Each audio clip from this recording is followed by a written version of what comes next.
Hey guys, if you want to see how I completed this eye makeup look using the Jaclyn Hill Morphe Volume 2 palette, please follow along and keep watching.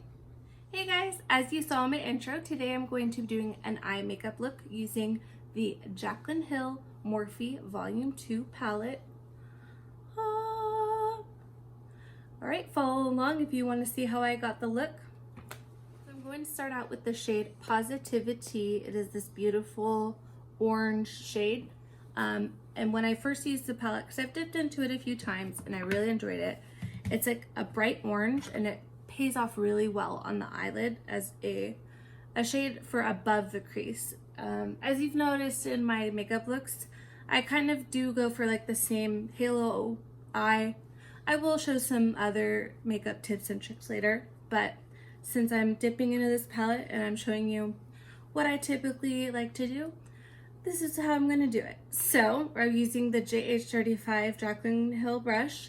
I'm going to go in with that shade and we are just going to start out the eye look. So get it, making sure you get the fallout. Not to shade the palette, but there is quite a lot of fallout in it. But all right, so right here is where I like to start, and I have already primed the lids with the P. Louise base, and my shade is 0.05. So I like to just slowly build the colors. That way, if say you dip into the shade, you stick it on the lid, you hate it, you could always go in with another shade to kind of transition over and fix the look. If that makes sense, I just want it to make it as easy as possible. Say you're coming into my channel for the first time, you know nothing about makeup, I'm here for you. I'm trying to show you what it's easy. Take the right steps and apply the right foundation. You can apply any look. So as I say that, let's continue. So what are we on day 10,985 of quarantine? I know this isn't a big deal to most people, but in my town, the Starbucks drive-thru was opened, and my best friend and I have been going there like every other day. Or if he comes over, I'll be like, here's $10, buy a Starbucks. So it has been amazing. Absolutely love it. It's honestly the small things, I swear, that you do not understand that you miss. One of them is definitely my husband being back at work. God, he needs to go back to work. I probably said that before in another video, but I love the man to death. But he is the type of person that needs to work work with his hands, be out and about. So him being at home has not been as fun and magical as I had hoped. Not that I don't love the man. I married him, for God's sake. But I miss routine, I guess I should say. I love having routine in my life.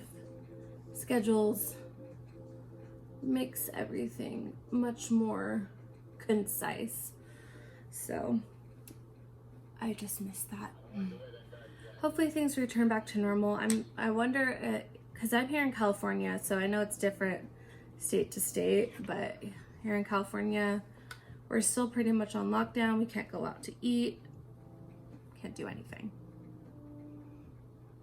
So okay, now that I have that shade laid down and buffed out, I'm going back in and I'm going into the crease with this beautiful purple color, and the shade name is Not My Journey.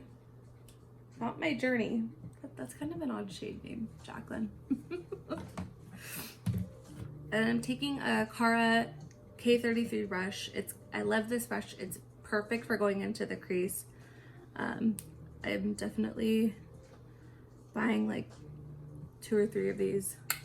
I have to say the fall in this palette is a lot, but I do like the color. I like the color story. if you are looking to buy it, maybe wait till it goes on sale again, because that is when I bought it. I didn't want to pay full price for it, but I did want it. Yeah. So lately, I've been watching these like really scary YouTube videos. So I'm completely on edge. I'm already always on edge. I'm super into true crime. I grew up watching a lot of scary movies. I still watch scary movies. My mom really got me into the scary movies. But the other day, I want to say like 3 or 4 days ago, my friend Zach and I are sitting in my garage and we're just hanging out, you know, enjoying the nice weather. And we see this guy across the street in the neighbor's yard. And the way the neighbor's yard is situated is it runs along the entire back. I live in the end of a court. So it runs along the entire end of the court, and there's bushes about, I want to say, waist high. And this guy, it's getting dark. The sun is definitely setting, so it's getting very dark. And we see this guy just sitting there and ducking down. And I look to my friend Zach and I'm like, what is that guy doing? And he's like, oh my God, I didn't even see that guy there. And I'm completely freaking out for about 20 minutes. This guy standing there, ducking down, standing there, ducking down. And then I call my husband, okay, come out here. What's going on? What's this guy doing? We're freaking out. Okay, this keeps continuing. And then my husband goes and like pretends to walk towards the mailbox to check the mail. He ducks down into the bushes, and I'm on full high alert. I call my dad. He's upstairs. I call him down. I'm like, okay, we need to like, should I call 911? What's going on? I'm freaking out. All these scary videos are playing in my mind because I've been watching, oh, true story, someone broke into my home. You know, true story, creepy guy was standing in my front yard. So this is immediately where my mind went. And so my husband and my dad come outside. They see the guy. And then he walks into the neighbor's yard. They have like a nice iron rod gate. He walks in there. And I'm like, guys, what should we do? Should I call the police? And my dad's like, okay, Matt, come with me. So he takes my husband. They go to the neighbor's house. I have my phone ready to call 911. I'm sitting there with my best friend, and we're like, oh my God, this is so scary. This is so scary. He has his phone out. Like, I'm recording this. I have 911 ready to be called. And then I hear my dad laughing. It turns out it was the neighbor himself. And the reason he was ducking down was because he was watering his plants and he was gardening. So yeah, there goes my paranoia. But they were appreciative, thank God. Like, they didn't think we were some creepy, you know, like, what are you doing out here in the middle, you know? They were super appreciative for looking out. But yeah, I was definitely terrified that something was gonna happen. But, you know, looking out for our neighbors, I was just scared that, like, okay, this creepy guy is about to go break into their house. That's what I thought. So I'm just glad my he's really good with people. So I'm glad he just went over, he talked to them, he knows the neighbors. So it worked out really great. Thank God. It could have been a way different story, right?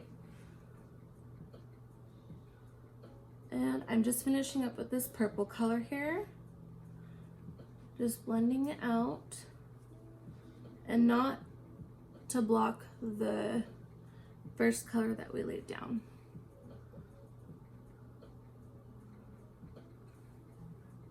Okay, so now that that's in the crease, I am going to finish up the lid with a glitter. And I love this gold in the pan. And it's called Talia. I'm guessing that's like someone in Jaclyn's life. I'm not quite sure. I don't follow her as much as I used to. But I already laid down the Too Faced glitter glue, and I am just going to pack that onto the lid. Pack this gold onto the lid. Pack it on. And like I said, there's a lot of fallout, especially with these glitter shades. So I would definitely be careful use a glitter glue or wet the brush. I always use a glitter glue when I pack on a glitter shade, regardless of how pigmented it is, just because it lasts longer throughout the day. So if you're going somewhere, be it Target at the moment, or you know, a day trip, anywhere, it makes the look last. And I love finishing off my looks with the glitter because it really pulls the whole look together and it blends in really well with the crease color. So you can't see off on the camera right now, but the gold is like literally all over the pan right now. So just a warning with this palette, and you want to get it on before the glitter glue completely dries, otherwise it does not stick as well. Also, let me know if you guys have tried this palette, if you're interested in it. I'm definitely not giving it the best review right now, but I've only used it. This will be my 3rd time using it since I've gotten it. I do want to try to make more looks, so we'll see. Maybe I haven't given it that fair of a chance, but I do love the color story and I do enjoy how this look is coming out. So it is pretty. I just feel like maybe if you were someone that's